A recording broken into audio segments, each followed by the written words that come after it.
Então vamos lá, nossos capítulos 20 e 21, né? Então vamos lá para o nosso capítulo 20. Defesas contra o mal.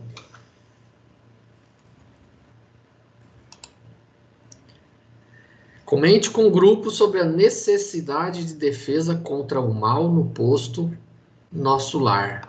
No caso, posto avançado, né? Posto avançado do nosso lar. Interessante esse capítulo aí, assim, um ambiente que realmente até chamou a atenção do pessoal do André lá e do outro, que estava com ele, né? Uhum. Sobre o ambiente, que ele olhou, pô, mas peraí, esse canhão aí, o que é isso? Vai matar o morto? Vamos matar o morto. Mas interessante, né? Você vê que, bom, ali naquele ponto, né, existia necessidade disso, né? Em função do ambiente ali, né? Ele explica na página 126, foi o que eu vi aqui, o segundo parágrafo. Isso.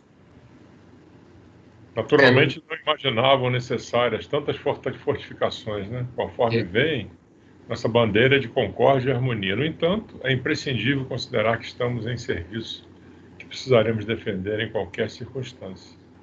Enquanto não imperar a lei universal do amor, é indispensável persevere o reinado da justiça. Nosso ponto está colocado aqui igualmente como ovelha em meio de lobos. Uhum. Achei interessante isso aí. E embora não nos caiba efetuar o extermínio das feras, necessitamos defender a obra do bem contra os assaltos indébitos. Uhum. As organizações dos nossos irmãos consagrados ao mal são vastíssimas.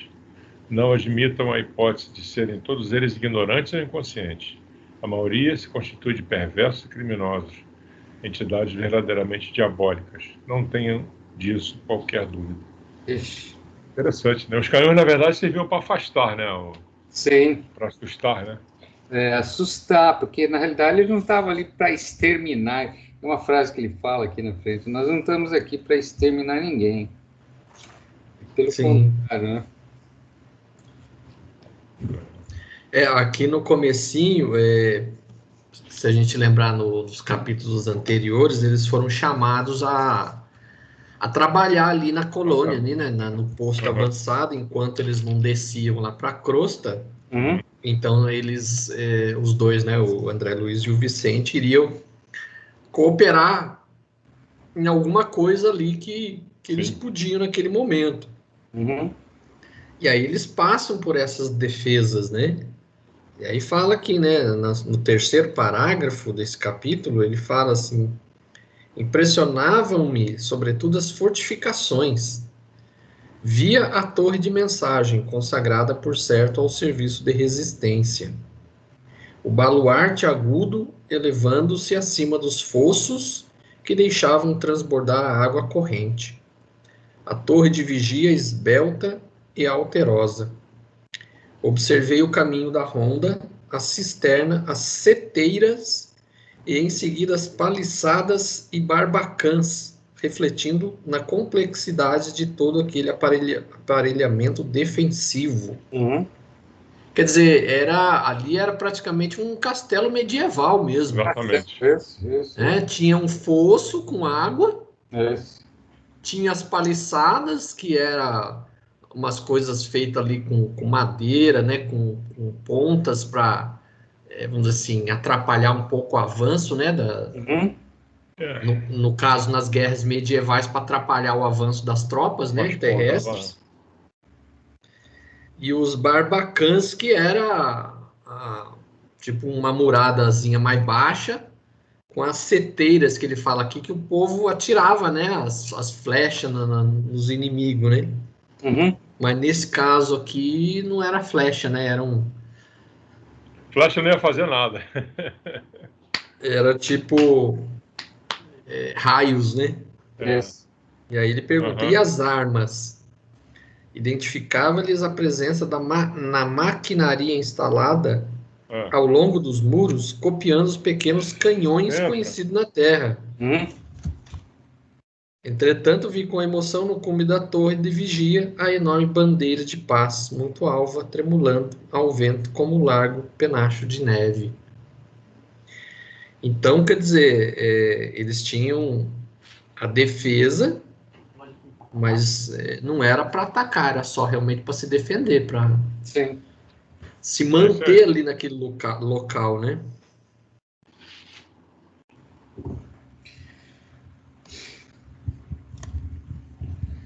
O negócio, você, pela leitura que você faz aqui, era uma construção bem imponente, né? Um negócio bem... ele foi descrevendo aqui, eu fiquei assim, imaginando na minha mente. Exatamente, você vai imaginando o negócio. Como é que devia ser a coisa, né? Castelo gigante. É um castelo, na verdade. Sim. Castelo mesmo. É porque a descrição que ele dá aqui é muito própria de castelos medievais. Sim. Você imagina lá as torres, né? Que ele fala, torre de vigia. Uhum. Sim. Eram torres bem altas que os soldados ficavam vigiando lá do longe, já avistava, né? Se vinha uma tropa inimiga ou não. Uhum. E aí ele menciona na outra página, na torre de vigia, a enorme bandeira de paz muito alva, né? Tremulando. Sim. É um contraste, né? Um monte de... É um negócio que às vezes a gente não entende. Pô, mas eles eram de paz, mas todo esse aparelhamento, né? É a defesa, né? O fato de você trabalhar para o bem não significa que você vai deixar a sua retaguarda aberta para aqueles que não querem colaborar com nada, destruir aquilo que você está querendo construir. É verdade. Né? Sim. Que aqui ele fala, nossa... Não, eu ia dizer que nesse capítulo mais à frente tem aquela história da serpente, né? Que Sim. é exatamente ilustra isso daí, né? A forma de você aquela história, paciência tem limite, humildade tem limite, né? Humanidade tem limite, você precisa se defender. Infelizmente, tem que, de repente, usar de meios aí para mais agressivos para poder manter o... Porque aqui ele fala assim, nosso posto está colocado aqui igualmente como ovelha em meio de lobos. Exatamente. Que é a reprodução de um trechinho do Evangelho, quando Jesus manda, né, os apóstolos fazerem as pregações, já no fim, né, do roteiro dele, ele fala, né, envio-vos como cordeiro no meio de lobos. Então ele já previa, né, já estava prevenindo os apóstolos que eles não iriam encontrar, assim, caminho cheio de flores. A coisa ia ser difícil. Eles estavam mal acompanhados. Eles teriam muita resistência, quer dizer, ele já colocou bem na mente deles que eles teriam muita resistência, então eles não seriam recebidos, né, com flores. Uhum. Eles iriam muito pelo contrário, né, eles iriam ser recebidos com pedradas. Então eles tinham que ficar conscientes disso. O fato dele falar também aquela questão Tem uma outra frase também que ele fala, que como é que ele fala? É sede mansos como as pombas, mas espertos como as serpentes. Uhum. Então, o que ele estava querendo dizer? Faça o seu trabalho, né, leve a mensagem, mas também não sejam bobos, né, se deixar levar por aqueles que querem corromper vocês ou querem desviá-los. Então, faça o seu trabalho, mas fique esperto que tem muita gente que vai querer te derrubar. Sim. Pior que às vezes com um tapinha nas costas, né? Então aí você só consegue se livrar disso rezando, né? Você tem que rezar, orar e pedir discernimento para enxergar isso aí. Sim. Você começa a se sentir mal com certas coisas, é impressionante. Você começa a perceber certas coisas, certos comportamentos que você vê que não são verdadeiros. É impressionante. Quanto mais você se conecta lá em cima, mais você fica ligado nisso aqui embaixo. Sim. Aqui ele coloca, as organizações dos nossos irmãos consagrados ao mal são vastíssimas. Não admitam as hipóteses de serem todos eles ignorantes ou inconsequentes. A maioria se constitui de perversos e criminosos. Entidades verdadeiramente diabólicas, ou seja, a situação era brava mesmo, hein? Né? Ele coloca aqui que, assim, esses espíritos, eles não estavam lá simplesmente porque são ignorantes, eles eram muito bem organizados. Ele explica aqui que eles não estão, assim, atordoados, eles estão muito bem conscientes do que eles estão fazendo e são muito bem organizados. Exato. E ele exemplifica no parágrafo seguinte, né? Cada tipo, ele dá um adjetivado nos tipos aí que... Tudo gente boa. E aí, na segunda questão, reflitam quanto às escolhas e exigências dos perversos e criminosos, tanto no plano físico como no plano inferior. É o que ele descreve aí, né? Quando o Vicente fica admirado, né? Inclusive questiona, eles não sabem que os patrimônios universais pertencem à majestade divina, né? Não reconhecem o soberano poder. Aí o Alfredo rebate, né? Fiz as mesmas perguntas quando é que cheguei pela primeira vez. As respostas que tive foram incisivas e concludentes. Poderíamos, Vicente, formular na crosta as mesmas interrogações.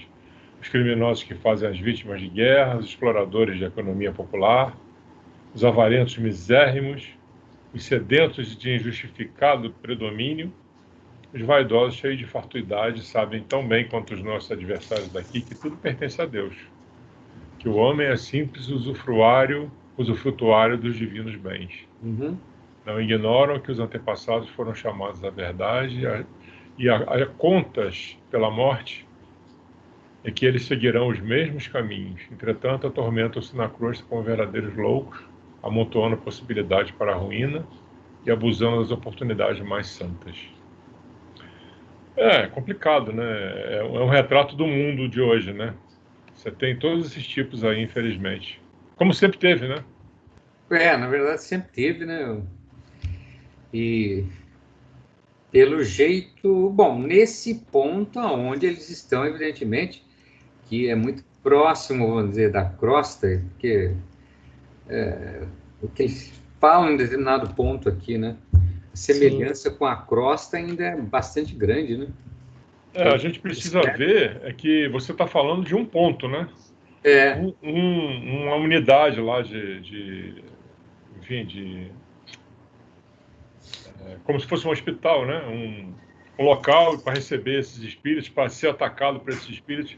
Aí você para e pensa quantos milhares devem existir, né? Sim. Sofrendo as mesmas coisas, né? Sofrendo os mesmos ataques. É muito trabalho, hein? Poxa vida.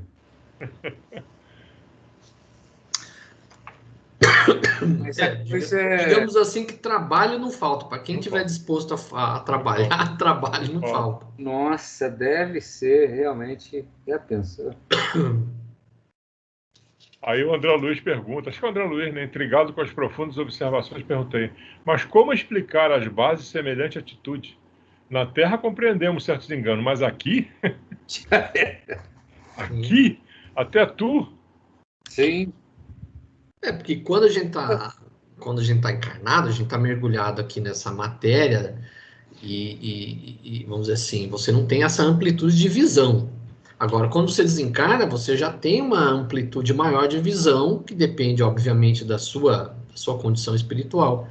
Mas você antevê, a maioria dos espíritos, as situações que você poderia ter agido de forma diferente se não tivesse sido tão cego quando era encarnado. Então aí ele se espanta e fala, nossa, mas o povo está desencarnado e continua agindo como se estivesse encarnado, né? Então é isso que ele ficou espantado. Você insiste em fazer o mal, né? Insiste em Você vira as costas, você não quer enxergar a forma como você deveria viver lá em cima, né? Você continua... eu não sei se eu vou falar uma besteira, mas são espíritos muito pouco evoluídos, né? Vamos dizer assim. Acaba Estão sendo. longe de qualquer evolução, né? Sim. Moralmente, poderemos dizer que sim. Ah, Intelectualmente, eles são bem desenvolvidos. Sim, Moralmente é que é o sim. problema. Mas a impressão que dá é de que existe o ambiente é muito seccionado, vamos dizer, né? Acho que o mal está localizado ali, ó. Esse é o ponto onde a gente tem que atacar, começando aqui, terminando, enfim, uma coisa bem seccionada e bem focada e delimitada. A impressão que eu tenho é essa. Que eles sabem exatamente aonde está, qual o problema, como é que eles têm que trabalhar, como é que eles têm que se posicionar, né? Eu acho que aqui na carne a gente está muito mais misturado, vamos dizer, né? Mas ele menciona aqui no texto, assim, dá uma ideia de uma organização criminosa, praticamente, né? Que ele fala: Sim. entre as entidades perversas e ignorantes, há cooperativas para o mal, sistemas econômicos de natureza feudalista, baixa exploração de certas forças da natureza, vaidades tirânicas, difusão de mentiras, enfim, espíritos falidos e imprevidentes, paixões talvez mais desordenadas do que as da terra, inquietações sentimentais, terríveis desequilíbrios da mente, angustiosos desvios do sentimento. Em todo lugar, meu amigo, as quedas espirituais, isso aqui eu achei interessante, as quedas espirituais perante o Senhor são sempre as mesmas, embora variem de intensidade e coloração. Coloração. Porque aqui ele fala assim, na crosta, nossos irmãos menos felizes lutam pela dominação econômica, pelas paixões desordenadas, pela hegemonia de falsos princípios. Nestas zonas imediatas à mente terrestre, temos tudo isso em identidade de condições. Ou seja, ali era uma cópia exata do que acontecia na crosta terrestre, entre os encarnados. Então vamos dizer assim que esse povo que estava lá, eles desencarnavam, mas continuavam as mesmas práticas, como se estivessem encarnados. Então eles não tinham nenhum tipo de despertamento, nenhum tipo de, sabe, estalo. Falei, olha, nossa, a coisa aqui é diferente, tem que mudar. Não, eles continuavam as mesmas práticas, como se nada tivesse acontecido. Podemos associar isso daí a uma dificuldade de desagregar, de desconectar da matéria, do material, na verdade, também, né? São espíritos que estão muito ligados ainda à Terra, à parte material, vamos dizer assim, né? Não conseguiram. Tem isso, mas isso é influenciado pela baixa moralidade desses espíritos. Porque mesmo que você seja uma pessoa razoavelmente apegada na matéria ainda, mas se você tem um nível de moralidade um pouco maior, você cai em si, você percebe. Esses espíritos não, eles eram tão assim enraizados no mal que eles se recusavam a mudar qualquer coisa. É impressionante ele falar de organizações lá em cima, né? Cooperativas de maldade, cooperativas para o mal. Sim. Impressionante. Quer dizer, os caras, é como ele fala ali, né? Tudo que tinha na Terra continuava lá em cima, né? Sim. Agora, é interessante porque, por exemplo, você não tinha dinheiro circulando, como ele diz aqui, sistemas econômicos de natureza feudalista. É um tipo de exploração. Uma perturbação mental, né? É um tipo... quando ele fala aqui... deixa eu ver aqui. Isso é cooperação. Não, sistemas econômicos de natureza feudalista. Baixa exploração de certas forças da natureza. Quando ele fala que sistemas econômicos de natureza feudalista, é que provavelmente existia os senhores, né? Senhores feudais, e os escravos e os servos, que faziam todo tipo de trabalho para eles. Então, ali, vamos dizer assim, não existia nenhum tipo de exploração da terra, né? Que não existe terra ali para eles plantarem. Mas existe um certo tipo de hierarquia social que é uma cópia do que existia na Idade Média. Então, tem alguns senhores e muitos servos, que provavelmente serviam a esses senhores. E eu acredito que seja isso que está querendo dizer aqui. Mas aí você para e pensa, a troco de quê, né? Escravizava as pessoas, porque quando você está encarnado, na época da escravidão, os escravos eram explorados a troco de moradia, de comida, né? De viver, na verdade. E lá? É um domínio mental, simplesmente?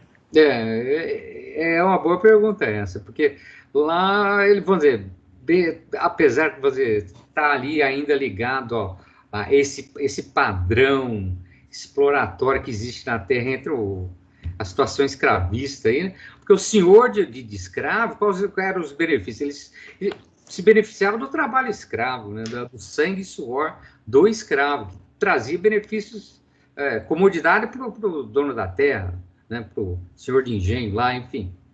E lá em cima, quais os benefícios? Eu entendo que, assim, esses que permaneciam lá, provavelmente é comunhão de ideias, comunhão de pensamentos. Então, uns têm, vamos dizer assim, não têm a capacidade de liderança, como os chefes lá tinham, mas se deixavam sujeitar por essa opressão, vamos dizer assim, por similitudes de pensamentos, de ideias. Outros estavam ali obrigados mesmo, né? Não sei se vocês lembram lá do Obreiros, quando eles passaram por uma região lá, muitos gritavam socorro, socorro, mas eles não conseguiam ajudar. Porque os chefes mantinham eles lá na base do chicote, então eles não conseguiam escapar. Então aqui provavelmente também alguns deviam passar por essa situação.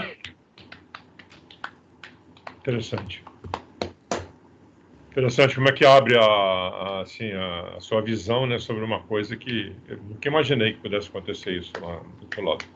Eu também fiquei surpreso, assim, assim como os dois aí, cara de boca aqui. Pois é. Os dois. Mas é aquilo que a gente viu no capítulo anterior, né? No capítulo, acho que 18, que quando a gente morre, a gente continua do mesmo jeito.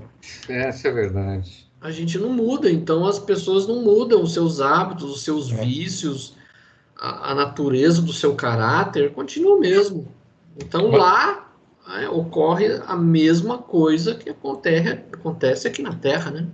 Sabe o que me espanta? É que lá em cima, posso estar falando uma besteira, você tem espíritos muito evoluídos, você tem uma energia, uma vibratória muito positiva, né? Tem muita coisa boa lá em cima, e isso daí não consegue influenciar esse tipo de espírito, vamos dizer assim, né? Não consegue... não que o cara vá morrer e virar anjo, mas chegar lá em cima, ele sofreu uma influência forte de toda essa energia positiva que tem lá para cima. Que tem muita gente que tem uma evolução espiritual muito grande trabalhando em prol deles, né? Ou pelo menos se esforçando, né? A gente vê ele falando, ele conversando depois mais à frente com certas... Acho que é no outro capítulo, né? Conversando com certos espíritos. E você vê a capacidade do cara de ser uma pessoa centrada, uma pessoa que está com vontade de ajudar, por mais que agridam ele, que perguntem a ele alguma coisa que é absurda, vamos dizer assim, ele se mantém numa tranquilidade santa, né, vamos dizer assim. E isso não consegue, ou melhor, isso deve como é que se diz, influenciar de uma certa forma, mas a energia negativa é tão grande desse pessoal que há um choque de ideia, vamos dizer assim, é isso, né? Sim. Creio que sim. Eu penso que assim, quando você vai no centro espírita, por exemplo, você tomar um passe, para que o passe seja eficaz, você tem que ter, vamos dizer assim, você tem que fazer uma preparação mental para você receber o passe, senão não adianta. Tem que querer, né? É isso aí. Então tem que querer. Sim. Então, todo esse trabalho que eles desenvolvem lá, depende também de quem quer receber esse benefício. Tá certo. Deve ser. Porque não pode obrigar a chegar e, vamos dizer assim, arrastar a pessoa lá para dentro da colônia para receber ajuda. Se a pessoa não quer receber, se a pessoa não assim, mentalmente preparada, Sim. não entendeu o processo, não se arrependeu daquilo que fez de errado, então não adianta. Qualquer ajuda é jogar esforço fora. Sim. E aquela coisa, né? Eu acho que tem que ser de dentro para fora. Sim. Ou seja, se você não tiver uma centelha de amor dentro do seu cerne ali, dentro da parte central da sua energia, né? Como criatura desencarnada, ou até mesmo encarnada, no caso, enfim, se você não tiver essa sintonia, vai ser impossível você sintonizar com aqueles espíritos do bem, vamos dizer, né? Porque a velha história, semelhante atrai semelhante, né? Meu pai já dizia isso. É verdade, é isso mesmo. Então, se você não tiver naquela frequência, né? Você não vai se fazer passar por bonzinho, não vai ter Não. como, entendeu? Porque o seu... Mas aí tá, você pode ter fala, puxa vida, pode até nesse ponto, de repente, cair a ficha. Por que não? Eu acho que é até esse o propósito, e acho que até esse é o caminho para muitos daqueles que não prestam, vamos dizer. Né? Que a longo prazo cai a ficha dele, o cara se redime, se conscientiza dos erros e começa a enxergar a luz de uma outra forma. Eu acredito, eu acho que é assim. Né? Não existe a eternidade do sofrimento, como a gente já viu. Não existe essa eternidade do sofrimento. Então, a partir do momento que você se conscientiza e se predispõe a mudar, desde que seja com sinceridade, eu acho que vai existir um canal de... Não, vamos... Tanto é que existem as equipes de resgate, né? Lá. Não vai faltar ajuda, né, lá em cima. Não vai faltar ajuda. Então, se você se dispõe a isso, eu acho que deve aparecer de coisa boa para o seu lado. A gente volta lá no Obreiros, como o Cláudio estava falando, aquelas pessoas pedindo, né? Pedindo socorro, pedindo. Isso. O duro é que eles conseguem ainda escravizar mentalmente algumas pessoas que querem mudar, e eles impedem, né? Eu acho que muitos desses aqui nunca nem tiveram religião, não sei. É a questão da sintonia, né? A questão de sintonia que o Leonel falou. Se uma determinada rádio está transmitindo numa faixa, você liga o seu rádio em outra faixa, você não vai escutar. Tem. Se você está rodando o seu dial lá, né? Fazendo aquela varredura de frequência, pum, você sintoniza, pô, me liguei nessa música, pá, vai lá, o cara, se liga ali, e daí o cara passa para uma outra rádio, pô, isso aqui não me interessa, pô. O cara tem um livre-arbítrio, na verdade, todos nós temos os nossos livre-arbítrios, então todo mundo tem, então eu acho que deve ser assim, essa liberdade, ela existe. Agora, né, para o bem ou para o mal, vai dar, né? Se o cara escolher o caminho dele, vai. Se for ruim, ele vai, paga com sofrimento. Então, um dia... Para você ser ajudado, o primeiro passo é você se ajudar, né? Se você predispõe, né? Como a gente viu lá no Obreiros, aquela parte que passa o fogo, né? Passa lá o fogo, queima tudo, aí o povo sai tudo desesperado querendo entrar na casa. E aí tinha uma barreira vibratória que só permitia entrar aqueles que realmente tinham se predisposto a mudar. Justamente. Aqueles que não conseguiam passar pela barreira. Gente, eu acho que acho que deve ser uma coisa bem seccionada, vamos dizer, as camadas bem definidas ali, né? Mas aqui é a velha história, não é para sempre, né? Existe a comunicação e a interligação entre uma camada e outra. Então escolhe, pô. Né? Um dia cai a ficha, o cara, pega um caminho de luz aí, legal. Porque já se coloca, né, que a evolução, ela é uma força da natureza. Então, ela é uma das leis da natureza, lei de evolução. Então, mesmo esses que estavam lá, vai chegar um dia, mais cedo ou mais tarde, que eles vão cair em si. Sim. E graças quando vai chegar esse dia, vai depender deles mesmos. Justamente. Porque a misericórdia de Deus é infinita. Né? Deus está aberto, Deus está ali, está livre o caminho para você. Você escolhe. Mas, qual a sua frequência? Onde é que você está posicionado? É a questão da responsabilidade, né? Então, a gente é responsável por tudo que a gente faz. Sim.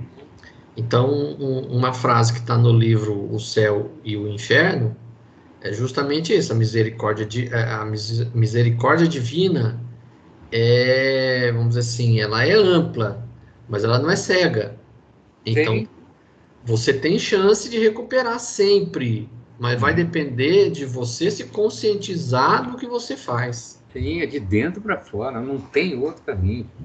E você não engana ninguém lá em cima. Não engana, não. Eu quero, não lá tem, dentro você não quer, né? Não tem máscara. Interessante. É legal. 3. Quais os efeitos e objetivo dos projetis elétricos? Essa tarefa é de socorro e não de extermínio. Ele explica nessa página lá. Final da 127 aí.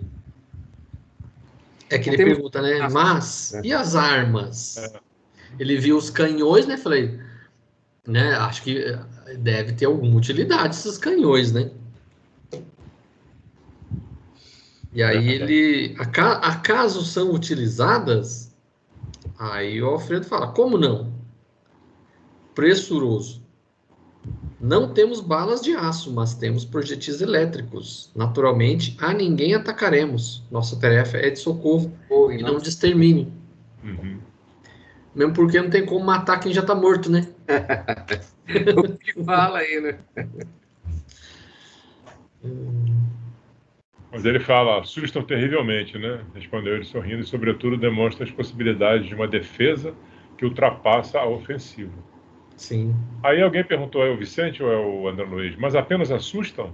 Tornei a interrogar. Alfredo sorriu mais significativamente e acrescentou, poderiam causar a impressão de morte. Que diz, exclamei com insofreável espanto. Deve ser o André Luiz. Pô. É o André Luiz. Insofreável espanto. O administrador meditou alguns instantes e ponderando, talvez, a gravidade do esclarecimento, obtemperou. Meu amigo, se já não estamos na carne, busquemos desencarnar também os nossos pensamentos. As criaturas que se agarram aqui às impressões físicas estão sempre criando densidade para seus veículos de manifestação. Né? Da mesma forma que os espíritos dedicados à região superior estão sempre purificando e elevando esses mesmos veículos. Ou seja, é aquilo que a gente comentou anteriormente, eles ficam muito ligados à carne, né? É isso que está sendo dito aí, né? Uhum. Sim. Criando densidade para seus veículos de manifestação. Veículos de manifestação, leia-se perispírito. Perispírito, é isso aí. Eles trabalham no perispírito para buscar uma coisa mais densa, né? Como se fosse um corpo, né? Interessante. Sim. A própria condição moral deles faz com que o perispírito deles realmente fique muito mais denso, né? E ele continua, né? Nossos projetis, portanto, expulsam os inimigos do bem por meio de vibrações do medo, mas poderiam causar a ilusão de morte, atuando sobre o corpo denso dos nossos semelhantes, menos adiantados no caminho da vida. A morte física da Terra não é igualmente pura impressão? Ninguém desaparece, o fenômeno é apenas de invisibilidade ou, por vezes, de ausência. Quanto à responsabilidade dos que matam, isso é outra coisa. E além dessa observação, que é a alçada da justiça divina, temos a considerar igualmente que, nessa esfera, o corpo denso modificado pode ressurgir todos os dias. Nossa Senhora, que martírio. Pela matéria mental destinada à produção dele, enquanto, para obter o corpo físico, almas há que trabalham, por vezes, durante séculos. Quer dizer, o que ele está dizendo aqui, almas há que trabalham, por vezes, durante séculos, são almas querendo voltar, isso, reencarnar. Ter um corpo físico de novo, né? Sim. Seria, sim. Ele faz uma comparação, né, entre esses espíritos que moldavam, né, projetavam esse perispírito mais denso e, vamos dizer assim, o que eu achei interessante é isso, né, que eles, em algum momento que eles atacavam o posto avançado lá, eles deviam disparar, né, os projetis elétricos, e em atingindo esses seres, né, esses espíritos, eles entendiam que ele morria. É isso mesmo. Porque o perispírito dele provavelmente acontecia alguma coisa, ele sentia como se fosse uma morte. E aí, só que assim, aí ele fala que ele coloca que a morte na nossa esfera física é outra história, é outra coisa. Nós estamos falando lá de perispírito. Sim. Então, não está matando ninguém, eles apenas eles sentem como se fosse uma morte. Mas, e aí ele fala, a morte, na verdade, não existe, né? O espírito, ele é eterno. O que morre é o nosso corpo físico aqui na Terra. Lá eles moldavam um perispírito, que nesses ataques, eles recebiam, provavelmente, esses tiros elétricos, e aí eles sentiam, né, uma espécie de morte.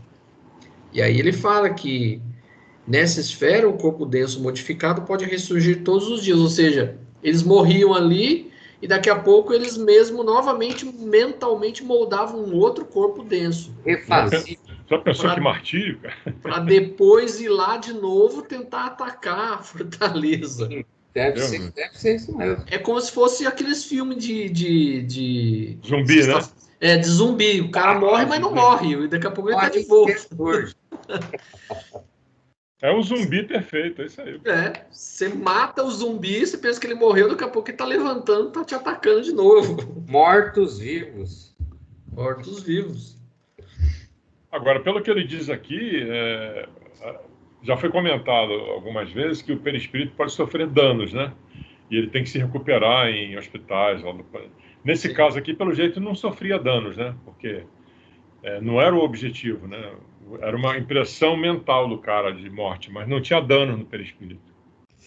Aqui não fica muito bem claro, mas aqui, pelo que a gente entende, eles disparavam mais para só se assustar, né? Sim. Danos eles não podiam sofrer porque eles não tinham corpo físico. Mas eles sentiam a impressão, por exemplo, estourava do lado dele aqueles projetil elétrico, ele sentia como se fosse uma bomba. Sim. Aí ele mentalmente achava que ele tinha morrido, mas na verdade não tinha acontecido nada disso, era só uma impressão mental, né? Mas o perispírito pode sofrer danos, não pode? O que pode causar um dano no perispírito? Então, o dano, na verdade, ele é feito pela mente do próprio espírito. A própria mente dele é que faz com que o perispírito se danifique. E muitas vezes você encarna trazendo essas doenças no perispírito, né? É isso? É isso que acontece? Como o nosso corpo físico ele é uma cópia daquilo que é o nosso perispírito, então se no perispírito a gente tem alguma coisa danificado ou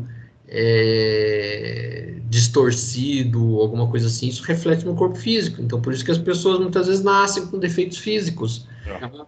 Não é generalizando que sempre isso, mas em alguns casos é devido a um problema que existe no próprio perispírito. Agora, esse problema no perispírito foi devido à própria condição mental desse espírito. Porque o perispírito ele é matéria, ele não é...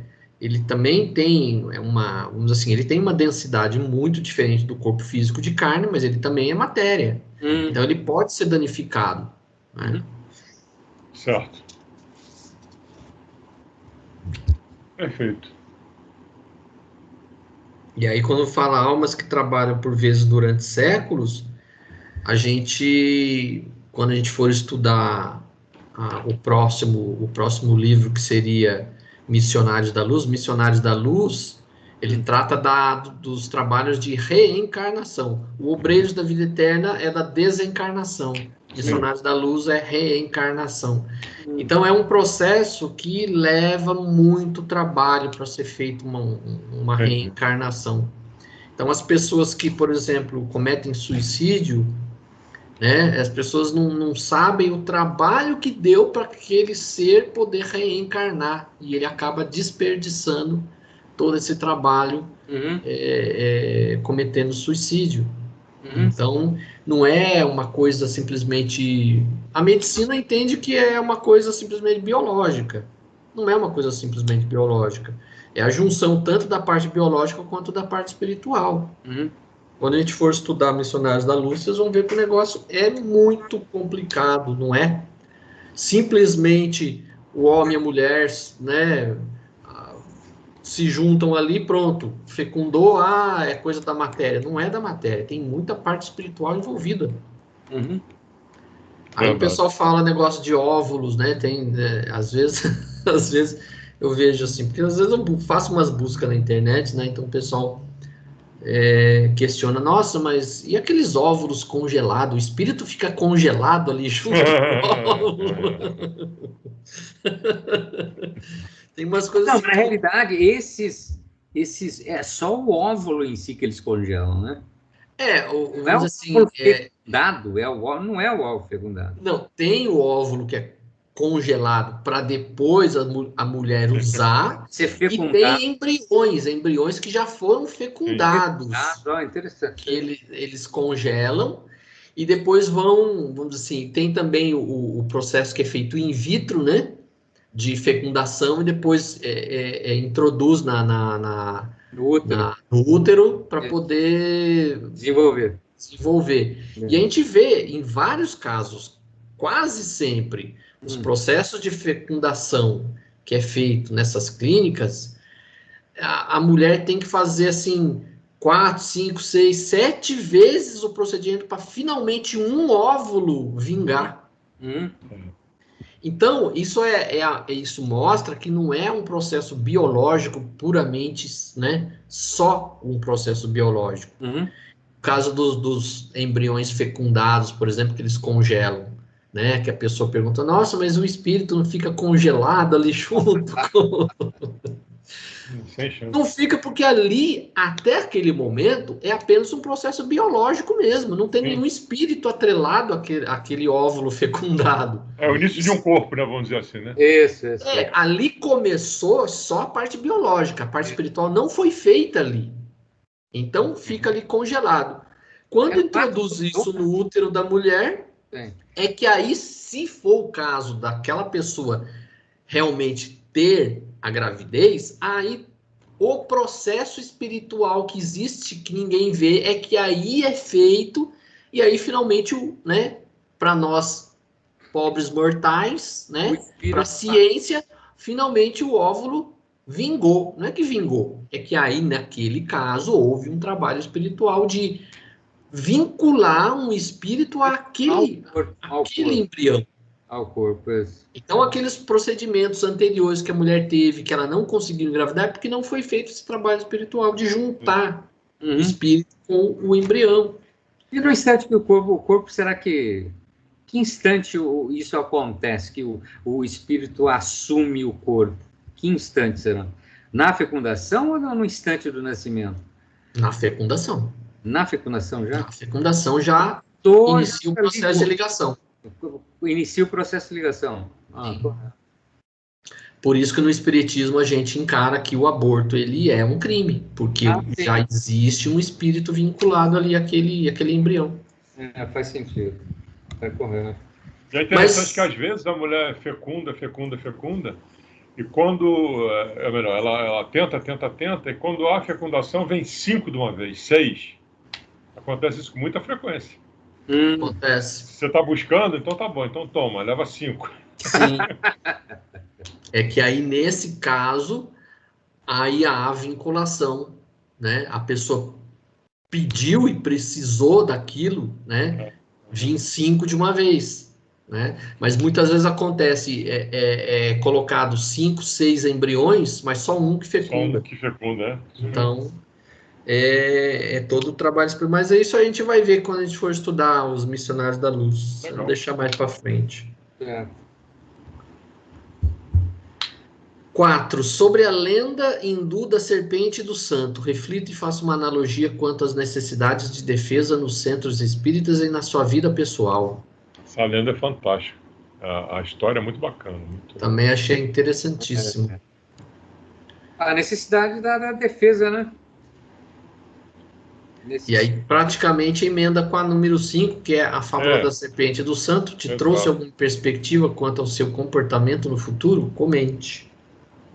Tem duas frases que você pinça nesse texto todo aí, que era quando ele encontra, né, o hindu encontra a serpente, que ele fala: minha irmã é da lei que não façamos mal a ninguém. Perfeito. E ela caiu nessa vibe, né? Só que ela foi demais, né? E começou a ser maltratada. E aí, de novo, a outra frase que ele fala: minha irmã, houve engano da sua parte, aconselhei-te a não morderes ninguém, a não praticares o assassínio e a perseguição, mas não te disse para que evitasse de assustar os maus. Não ataques as criaturas de Deus, nossas irmãs, no mesmo caminho de vida, mas defende a tua cooperação na obra do Senhor. Isso é interessante. Defende a tua cooperação na obra do Senhor. Não mordas nem firas, mas é preciso manter o perverso à distância, mostrando-lhe os teus dentes, né? E emitindo os teus silvos. Tem hora que você vira leão, né? Aquela história, né? Não foi por bem, vai por mal, né?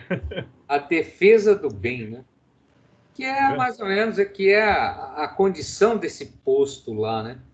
Estão ali para produzir o bem ou para defender o bem. Não estão ali para...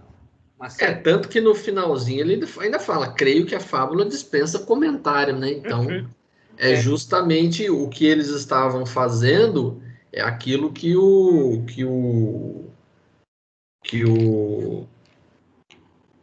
esse... Como é que é o nome do cara aqui?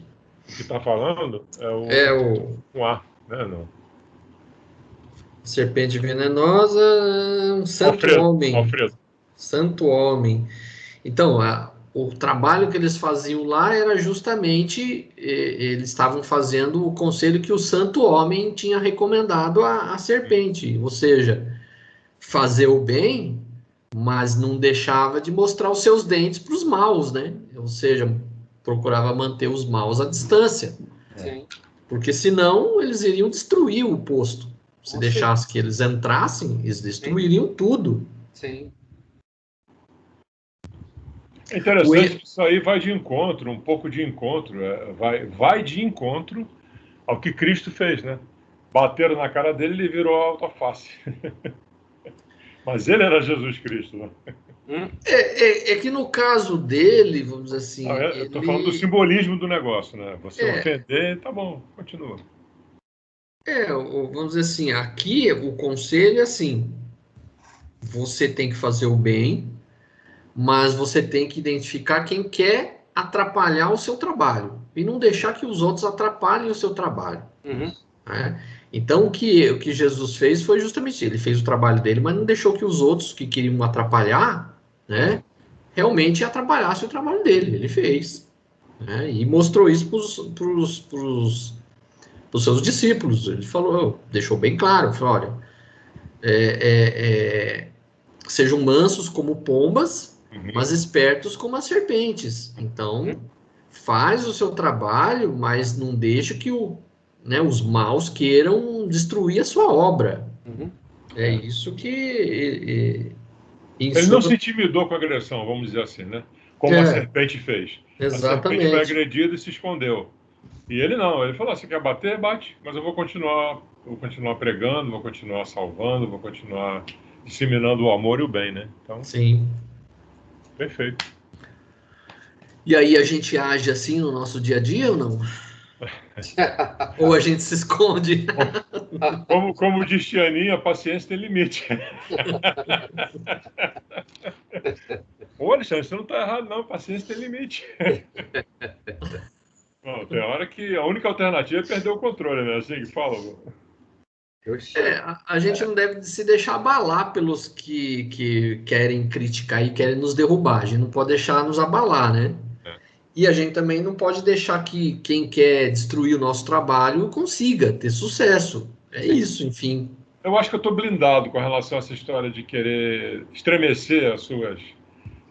como é que se diz? Aquilo que você já adquiriu, né? Os conhecimentos que estão consolidados. Não abalam mais. Já abalaram em alguns tempos atrás. E provocavam até discussões que hoje em dia eu não tenho mais. Eu tenho minhas convicções e quem quiser que tenha as suas. Não, mas E cada vez mais aquilo que eu falei, cada vez mais, quanto mais você se liga, mais você percebe as pessoas que estão na sua volta com aquelas intenções que não são muito verdadeiras, né? Sim. Você às vezes fica percebendo certas conversas e você diz, ali tem coisa, não é isso. Coisa que você não fazia. Chama a sua atenção certas coisas que acontecem, né? E você fica na sua. Aí, como diz a Tiana, eu falei, Tiana, mas está errado você ficar julgando as pessoas, né? Ela disse, você não está julgando, você está fazendo para você. Agora, se eu chegar e falar, Leonel, aquele cara ali, o Cláudio, aquele cara ali fez isso e isso. Então, quando você guarda o comentário para você está se protegendo, você está analisando aquela pessoa, você está percebendo alguma coisa, que às vezes você pode estar até errado, Sim. mas não está falando para ela nem para ninguém, né? Você está exercendo o seu direito de avaliar aquela pessoa. Quando, por exemplo, você percebe que alguém está querendo, vamos dizer assim, prejudicar alguém também, é o nosso dever a gente avaliar a situação e ver se a gente consegue ajudar, porque é a questão de estar do lado da justiça. Sim. Né? Então, se eu sei que alguém vai cometer algum crime, eu vou tentar fazer o possível para que essa pessoa não tenha sucesso. Evidente. Né? É verdade. Mas tem gente que não adianta você querer ajudar. Se a pessoa não pedir, você fica na sua, né? Sim. É a oração da serenidade, né? Sabedoria para distinguir entre o que você pode e não pode mudar. Você não pode, larga. Sim. É aquela questão de querer ser ajudado. Se você, de repente, percebe que a pessoa não quer ser ajudada, você faz a sua parte, mas se a pessoa não quer fazer a dela, então, paciência. Mas eu me impressiono, rapaz, às vezes as pessoas falando certas coisas, eu falo assim, ali não tem verdade. É triste você começar a captar essas coisas. Pô. Sim, mas eu procuro agir da seguinte forma, eu falo, cara, eu penso um pouco diferente, só isso. Entendeu? Você não adianta você bater contra. Não. Chega, eu penso diferente, cara, eu só tenho uma outra opinião. Ponto. Entendeu? Você tem a sua, eu tenho a minha, a gente vive junto aí, vive em paralelo aí. Eu te respeitando, você respeitando a minha, né? Enfim, vice-versa aí, vamos em frente. Porque você querer bater de frente, não adianta. Segue o jogo, né? Segue o jogo, a bola tem que continuar rodando. Qual conhecimento mais te acrescentou neste capítulo? Acho que acabamos de falar, né? Eu acho que é você procurar fazer a sua parte, né? E se defender, né? Ou defender a sua obra, né? A sua vontade de ajudar daqueles que estão ali para atrapalhar. Acho que é fundamental você estar atento a isso. Sim. E você, de novo, eu sempre insisto, você só consegue isso orando, né? Se conectando sempre, pedindo, até criando suas orações, né? A gente já comentou isso, não adianta você rezar um Pai Nosso. Pai Nosso está na licença de casa, como a gente fazia quando era criança, né? Vai rezar antes de dormir, meu filho. Pai Nosso está na licença. Ave Maria, cheia de graça. Tinha um padre, eu quando eu morava no Rio, tinha um padre madureiro, nunca vou esquecer disso, chamado Padre Bastos. Rapaz, ele rezava Ave Maria numa velocidade eu ficava impressionado, pô. Hoje em dia eu fico pensando, será que ele estava realmente rezando? Ele estava no automático, né? Estava no automático. Ele fazia aquela via crucis, né? Que a gente sempre ia lá na igreja, na Semana Santa. Meu Deus, ele lia o texto da estação que você quase não entendia. Parecia um cara que estava transmitindo correio de cavalo. Jesus, Maria. Aí eu ficava assim, será que o pessoal entendeu? Eu não entendi nada, né? Mas eu vi que é que eu sou criança, pô. Parecia o Tom Cavalcante. É isso aí. Parece... se a gente for dar uma olhada, eu não lembro qual que é o capítulo do Evangelho que fala sobre a prece. Eu não lembro qual capítulo que é, mas lá ele reproduz um trechinho, inclusive, do Evangelho, que quando Jesus fala que quando você orar, né, vá a um recinto reservado da sua casa e faça a sua oração para ninguém escutar, né? Não, mas e ainda fala assim, não façais igual aos pagãos Isso. que acham que pela muita quantidade de palavras serão ouvidos. É verdade. Então, é o capítulo 23 do Evangelho segundo o Espiritismo. Você que passou para gente. É o Lembra? 23, né? É o 23. Eu li lá, cara. No, o 23 fala tudo. Como deve ser a prece, tudo sobre a prece. Eu lembrava que era um dos últimos capítulos do Evangelho, não lembrava qual que é. Foi você que sugeriu, mas num desses assuntos que a gente estava discutindo, aí surgiu essa. Sim. Isso foi interessante. Aí eu fui atrás, é o 23. É o 23, né? Então é isso. A sua prece vai ficando mais madura à medida que você vai aprendendo a rezar, né? Sim. Às vezes você está naquele sufoco, naquela agonia, você fala, meu Deus, não me abandone, né? Como Jesus fez na cruz lá. Tá bom, tá ótimo. Já conectou com ele, né? Sim. Agora, você rezar um Pai Nosso que eu rezar o Padre Basta. A prece ela é uma comunhão mental, não adianta só ficar falando palavras. Conexão. Então, é perda de tempo. Isso me marcou, cara. Eu era moleque, eu tinha uns 8, 10 anos. E para sempre vai ficar na minha cabeça a maneira dele rezar. A Via Crucis, então, era impressionante. Ai. Ele servia para narrador de corrida de cavalo. Então, exatamente. Narrador de jockey. E no final você fazia Amém.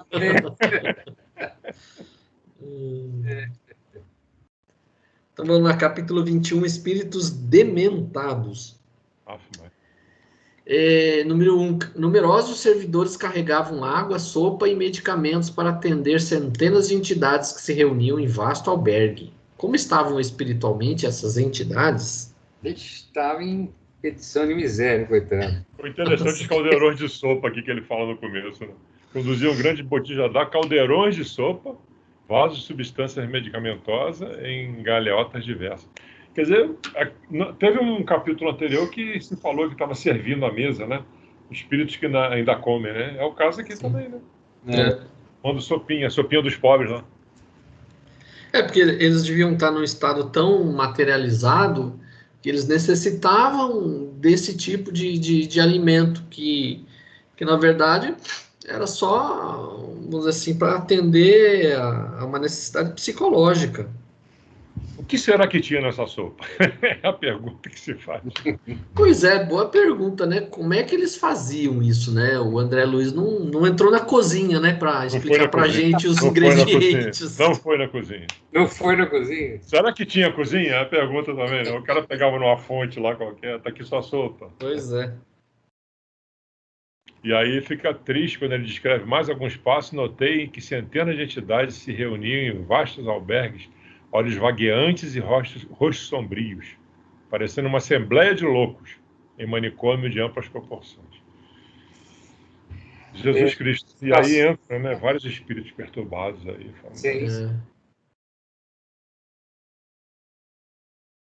Ele volta a falar do sopro aqui, né? O sopro como instrumento de terapia, né? Aí na segunda questão, comente sobre o que Alfredo explicava, que os doentes eram mais desequilibrados que perversos. Ele fala aqui no quarto parágrafo, né? Gentilmente explicar os benefícios do campo de paz, lembrando de espíritos enfermos, desequilibrados. Não, ainda fala aqui que os doentes que tínhamos sob os olhos permaneciam em melhores condições, porque deviam ter outros lá que estão piores, né? Imagina, que tinha lá para dentro. Já se locomoviam e muitos deles já conversavam, apesar do desequilíbrio que lhes assinalava as palavras e pensamentos.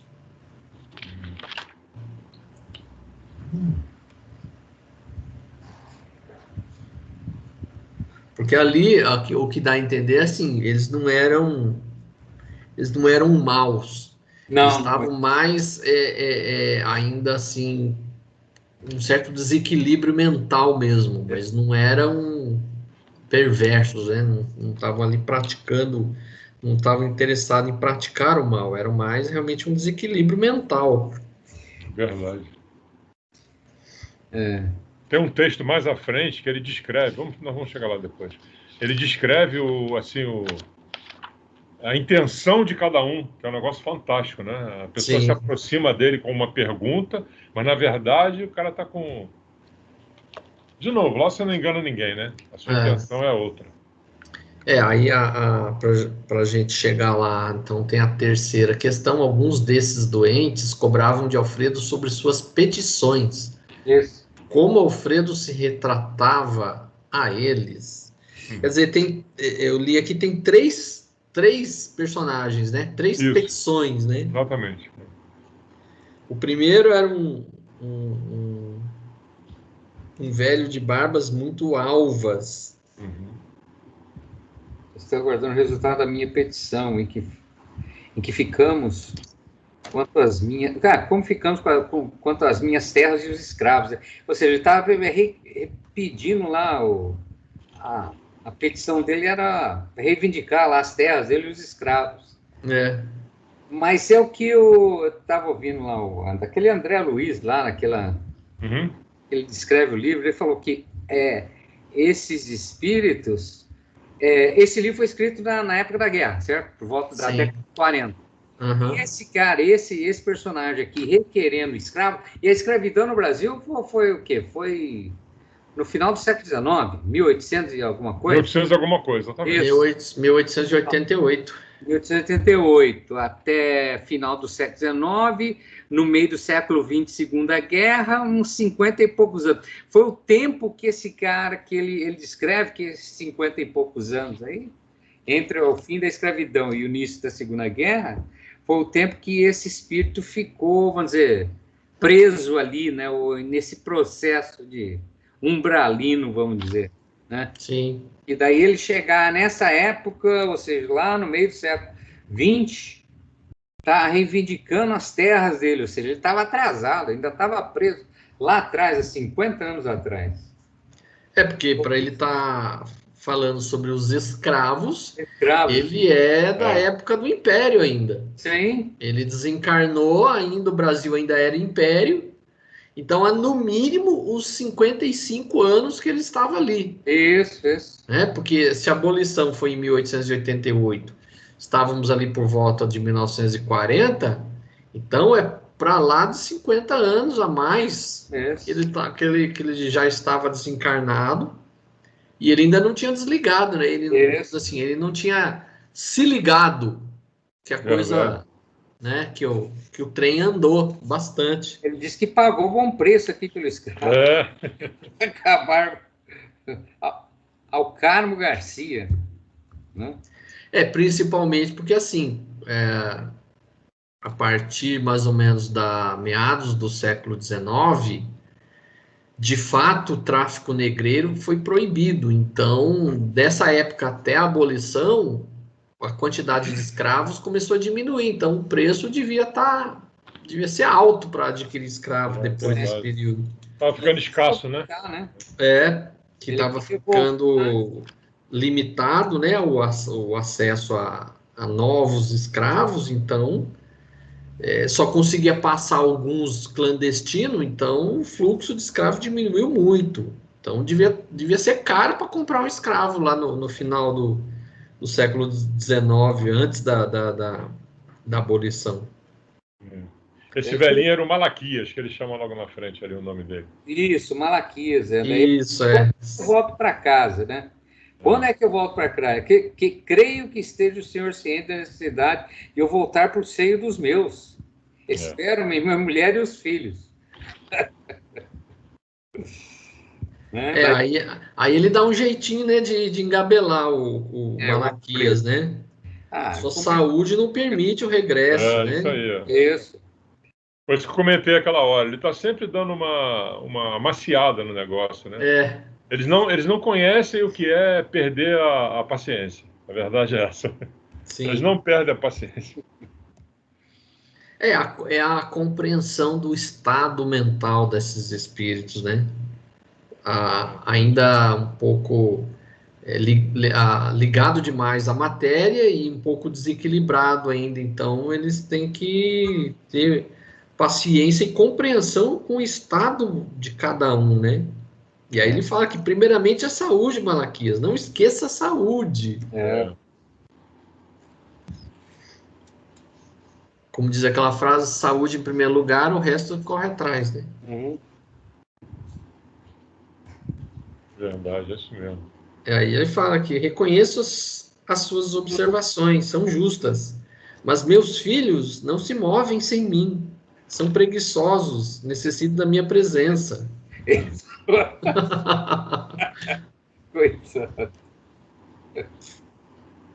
E aí ele dá um outro jeitinho também, né? De onde vieram os filhos para os seus braços? Não vieram das mãos de Deus? Isso aí. Né? Sim, afirmou o ancião.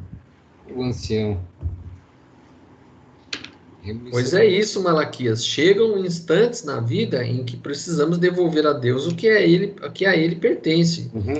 Além do mais, seus filhos são também responsáveis, e se forem ociosos, responderão pelos males que criarem em torno de si mesmos. Por agora é indispensável que você se refaça, acelere as ideias e... Aclare as ideias. Aclare as ideias. Aclare as ideias, e sossegue o coração. Agora está enganando ele, porque ele sabe que ele está morto, está falando para cuidar da saúde dele. Nesse caso aí, acho que seria a saúde mental, né? Cabeça. Mas ele tinha plena, você vê que ele tinha plena consciência de que estava vivo ainda, cara. Para ele estava vivo. Preso lá há 50 anos. O que eu estou fazendo aqui, pô? Eu tenho que voltar. Cara, eu tenho que voltar. O que eu estou fazendo aqui? Olha, Léo, se cuida aqui para não fazer isso lá em cima, hein? Passar vergonha. De repente, uma certa manhã, vocês acordar num lugar diferente de onde vocês dormiram, pode ter certeza. Certeza que já esticou as canelas. Cadê meu carro? Tem uma charrete com burrico ali, ó. Eu acredito que meu pai tenha acontecido, porque meu pai vai dormir, ele desencarnou dormindo. Acredito que ele deva ter... Provavelmente quando ele acordou, eu falei, onde é que eu tô? O que eu tô fazendo aqui? O que ele fazia quando eu acordava? Olha, ia logo tomar café? Cadê meu café? Cadê meu café? Não, ele chamaram tua mãe, né? Ô, fulana! Ele fazia café, ele levantava às 5 horas da manhã, ele ficava no Zebete. Lembra do Zebete? E ele fazia café às 5 horas da manhã. Nossa. Ele também dormia com as galinhas, né, mãe? Imagina, né? Para acordar às 5 da manhã. Pô, meu pai, se tivesse vivo, ele estaria com 106 anos. Ele é de 1914. Desencarnou com 75. O meu pai, se estivesse vivo, estaria com 101. Nossa. Aliás, ele estaria com 100 e faria 101 em abril. Meu pai é de 1914. Mas o que dizem do meu pai, né? Meu pai, quando ele, depois que ele faleceu, alguns anos depois, né? A gente obteve umas mensagens que ele também não estava entendendo onde é que ele estava. Ele achava que nós, os filhos dele, tínhamos internado ele num hospital e não ia visitar ele. Até ele compreender que ele já tinha passado dessa para melhor. Isso deve ter levado um bom tempo, né? O meu falou a mesma coisa. Eu recebi uma carta dele, psicografada ali do irmão Rodolfo. Você comentou. Então, e ele fala exatamente isso. Quando ele chegou lá, estava muito perturbado e queria saber da família e queria saber o que ele estava fazendo ali. E recebeu a ajuda de várias pessoas para ele ir se conscientizando do que estava acontecendo.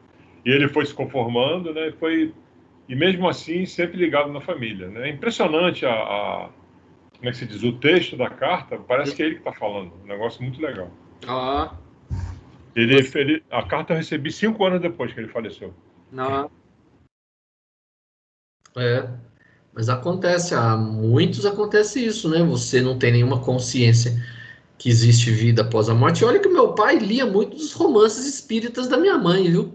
Só que ele não acreditava em nada. Ele dizia que aquilo tudo era tudo invenção do Chico Xavier. Ô cabecinha do Chico, hein? Nossa Senhora. Pois é. Então fica difícil. Cara. Estado mental, resumindo, é realmente o estado mental, né, de cada um. Pois é. Aí vem o segundo aqui, né? É o Aristarco, né? O segundo. É. Aristarco era um personagem do humorista, era Aristarco Ptolomeu o nome do cara. Parece que tem mesmo. É. Mas aí é um outro caso, né? A solução do meu processo, senhor Alfredo. Sinto-me prejudicado pelos parentes de má fé. Minha parte na herança dos avós é cobiçada pelos primos. Segundo já lhe fiz ver, meu quinhão é superior aos demais. Nossa Senhora. Soube, todavia, que o Visconde de Cairu interpôs toda a sua influência contra mim. Outro que provavelmente é do tempo do Império também, né? Verdade, Visconde de Cairu. Quinhão. Aí, que não poderá ele fazer com as artimanhas políticas? Está mal informada a meu respeito. O senhor enviou meu pedido ao imperador? Aí o Alfredo, com carinho, de novo, né? O imperador certamente levará em conta a solicitação. Perfeito. Porque eu acredito que no estado em que aquelas pessoas estavam, se ele falasse, você morreu, você não percebeu que você morreu, seria um choque para essas pessoas. Eu acredito que sim, né? Ele é muito bom nesse trato, né? Então ele precisava contemporizar para ir dando tempo, para as pessoas se acostumar, as pessoas por si próprio começarem a despertar que as coisas estavam diferentes. Então ele não podia dar esse choque, senão a pessoa podia ficar biruta. Você vê, são espíritos que não são maus, né? Não são pessoas más como aqueles que estavam lá atacando. Sim. São pessoas que estão perdidas, exatamente porque estão com o pé no mundo, aqui na crosta, né? No mundo carnal. Sim. Poxa, e muitos anos depois, né? Impressionante, cara. Pois é. Apesar de que, pra gente, lá em cima passa diferente, né? Não é o mesmo... O tempo lá, depois que a gente desencarna, o tempo, a gente perde a noção do tempo. Porque aqui a gente percebe o tempo por causa do dia, da noite, né? Um dia, noite, então a gente vai percebendo o tempo.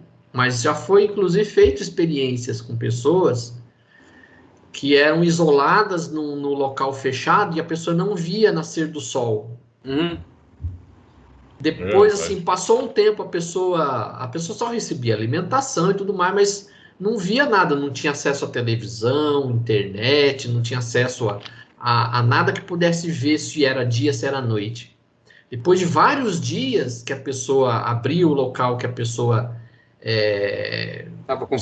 saía, a pessoa pensava que tinha passado, vamos dizer assim, um tempinho curto, e na verdade tinha passado muitos dias. É uma coisa assim impressionante. A mente da gente, se não tiver uma referência física para passar o tempo, a gente perde a noção completamente. Esse tempo que a gente tem cronológico do relógio, etc., é algo criado por nós, né? Sim. E eu não sei exatamente, a teoria da relatividade de Einstein, eu acho que ela explica isso aí. O tempo é algo relativo. Isso eu acho que Einstein provou isso através da teoria dele aí, né? Sim. Então, é muito de referencial mesmo, né? Nosso tempo, esse tempo cronológico de relógios, é algo que a gente usa como referência, né? Para poder as coisas acontecerem fisicamente. Mas eu acho que lá no mundo espiritual, realmente, as referências são outras. Sim. Porque as pessoas já tinham passado... vamos colocar aí 60 anos, e as pessoas já estavam achando que tinha passado talvez 1 ou 2 anos só. Você vê a coisa como que é complicado. E é interessante o próximo texto, que no final ele termina com praticamente uma piada, né? Que ele fala, mas meu caro Aristarco, respondeu o administrador muito calmo, que era o Vicente, né? Acredito que você está sendo experimentado para conhecer a grandeza da herança divina. Que valem os patrimônios terrestres ante os patrimônios imperecíveis? Não pense no que tem perdido, medite os bens sublimes que poderá alcançar diante da vida eterna. Esqueça os primos ambiciosos, o Visconde que não o compreendeu. Terão eles de deixar quanto possuem no campo transitório, a fim de prestarem contas à divindade. Nunca pensou nisso? Aristarco pareceu perder por momentos a inquietação. sorriu francamente e respondeu: é verdade, os tratantes morrerão. Não sou eu, são eles que morreram. Os tratantes morrerão. Você vê que o Alfredo, ele tenta dar um toque, né, para ele. Que vale os patrimônios terrestres antes os patrimônios imperecíveis. Quer dizer, ele tá dando um toque para ver se o Aristarco despertava, né? Então tinha que ser nesse processo, meio suave, né? E ele tá só pensando nos outros, né? Os outros vão morrer. É isso mesmo, você tem razão.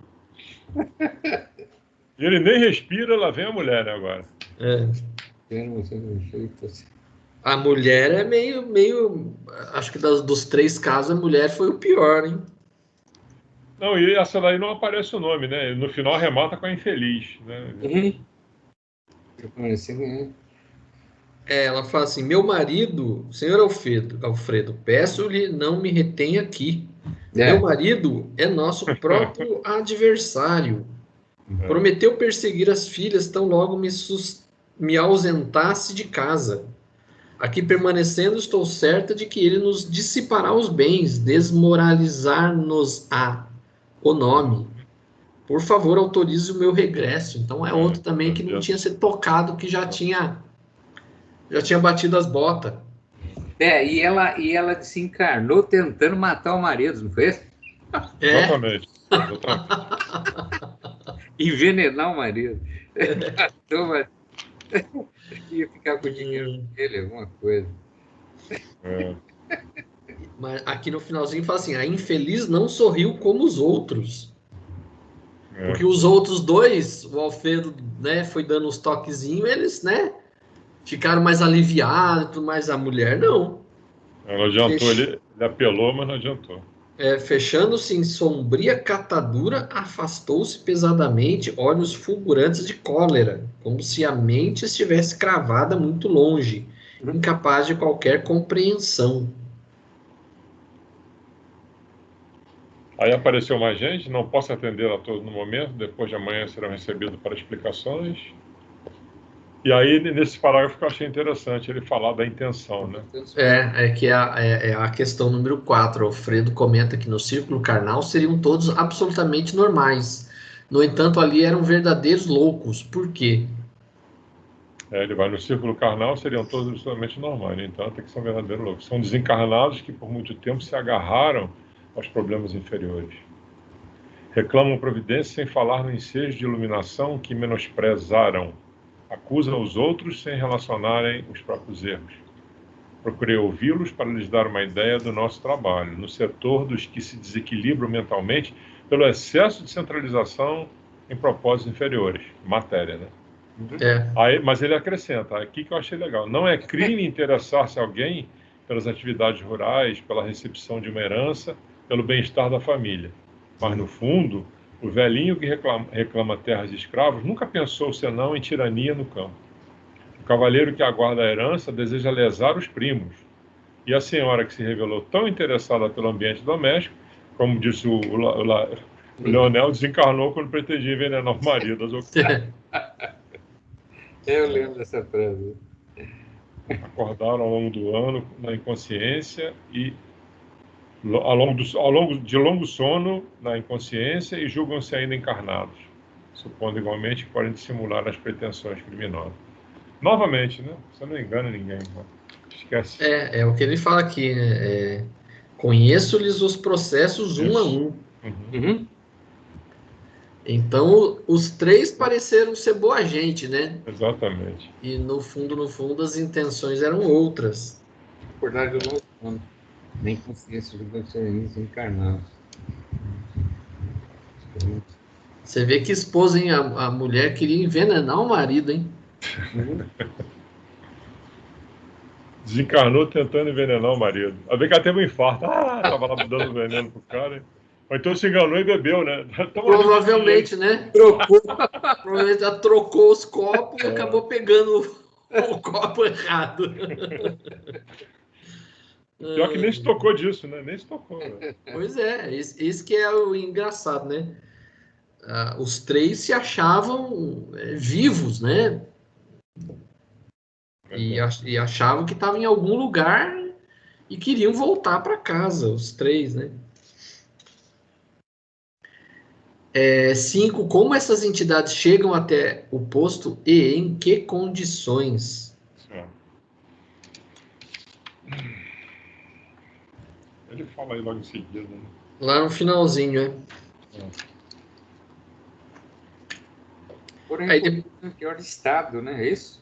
É isso. O último parágrafo aí, Último parágrafo. pior estado. Eles estavam em pesado sono durante muito tempo e vão readquirindo a memória gradativamente, até que possam ser encaminhados aos institutos magnéticos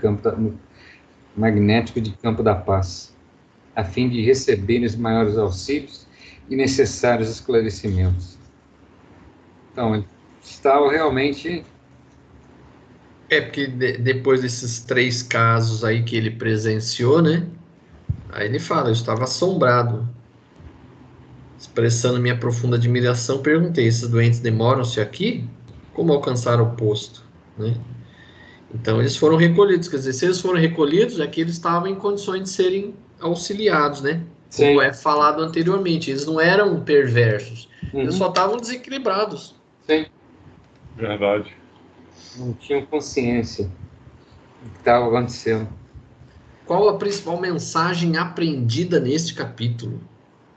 Tem uma frasezinha para mim aqui na página 135 que resume isso, que ele diz: no círculo carnal seriam todos absolutamente normais, no entanto aqui são verdadeiros loucos. São desencarnados que por muito tempo se agarraram aos problemas inferiores. É o que a gente não deve fazer, né? Em hipótese nenhuma. Desapego. Tanto desapego material, achei muito importante aquele capítulo que a gente viu lá, na parte do desapego sentimental também, né? Sim. Isso é importante também. Sim. A gente fica ali muito ligado em desapegar do material, mas, novamente, ninguém é de ninguém, né? Você precisa ir se preparando para... É uma chance que a gente tem de ouro, né? De ir se preparando para, depois que você observar lá de cima certas coisas acontecerem aqui, eu acho natural. Porque... assim, foi bom enquanto durou, né? Por aí. O que a gente tem que entender é que é tudo passageiro. Então, como é colocado que a gente é usufrutuário dos bens terrenos. Usufrutuário. Usufrutuário. A gente apenas está usando, não é nosso. Exatamente. Sim. E se for pensar que nem o nosso corpo físico também não é nosso, porque a gente não leva, então a gente tem que entender isso, que é passageiro, mas muitas pessoas se apegam a isso daqui. Eu tinha um conhecido que ele falava, nossa, eu não quero morrer não, eu quero viver o máximo possível, se puder viver uns 150 anos, eu quero viver. Quer dizer, expressa aquele apego que a pessoa tem a essa vida material. Então, a pessoa tem que entender que a gente está aqui de passagem e que nada é nosso, a gente está só usando. Sim. E se a gente não usar bem, a gente vai ficar mal na fita. Já pensou um corpo humano com 150 anos? Avalie. Condição física, fisiológica, física. Porque muitas vezes as pessoas falam, mas lá na Bíblia não sei quem viveu 900 anos. Isso é mitológico, isso não é real. Porque biologicamente a gente sabe que nenhum corpo humano consegue aguentar mais de 120, 130 anos, é o máximo. Nossa, é muito. Quem que disse somos um espírito vivendo uma experiência carnal? Chico ou Kardec? Alguém falou isso? Então, essa frase, ela existe, mas eu acho que não é do Chico, não. Não é não, né? Eu li, pelo que eu li, é de um padre, se não me engano. Ah, é? Não gravei. Eu li, parece que é um padre que disse que somos seres espirituais vivendo uma experiência humana. Isso, É isso aí. É isso aí. Então, Então é isso aí. Terminamos os nossos capítulos hoje.